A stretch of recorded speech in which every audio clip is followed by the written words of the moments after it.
കെയറില് use case പറയുമ്പോൾ നമ്മൾ എപ്പോഴും ഓർത്തിരിക്കേണ്ട ഒരു പ്രധാനപ്പെട്ട മൈൽ സ്റ്റോൺ ആയിട്ട് ഞാൻ കാണുന്ന ഹ്യൂമൻ ഹിസ്റ്ററിയിൽ എയുടെ യൂസ് കേസ് 2020-2021 കോവിഡ് കാലഘട്ടത്തിലാണ്.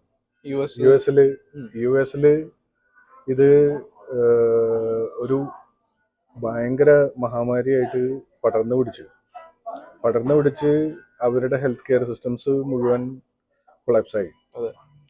ഓർത്തു നോക്കണം, ലോകത്തിലെ ഏറ്റവും വലിയ സാമ്പത്തിക ശക്തി, ഏറ്റവും വലിയ മിലിറ്ററി പവർ അന്തം വിട്ട് വെക്കുക. ആ സമയത്ത് ഇവർ ഈ മെഡിക്കൽ ഡാറ്റ ഓപ്പൺ സോഴ്സിൽ പബ്ലിഷ് ചെയ്യുക. ഗൂഗിൾ അതെടുത്തിട്ട് ഒരു ഗ്രാഫിക്കൽ റെപ്രസെൻറ്റേഷൻ AI ബേസ്ഡ് ആയിട്ട് റിയൽ ടൈം അപ്ഡേറ്റിൽ ചെയ്തു തുടങ്ങി. അവർ ചെയ്തത് വളരെ സിമ്പിൾ ആയിട്ടുള്ള കാര്യമാണ്, പക്ഷെ ഒരുപാട് ജീവനുകൾ അവർക്ക് രക്ഷിക്കാനായി.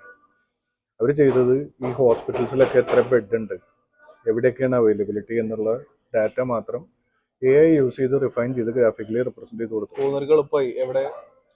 പോകുന്നവർക്കും മെഡിക്കൽ പ്രൊഫഷണൽസിനും എല്ലാവർക്കും ഇത് ഭയങ്കര ഈസിയായി.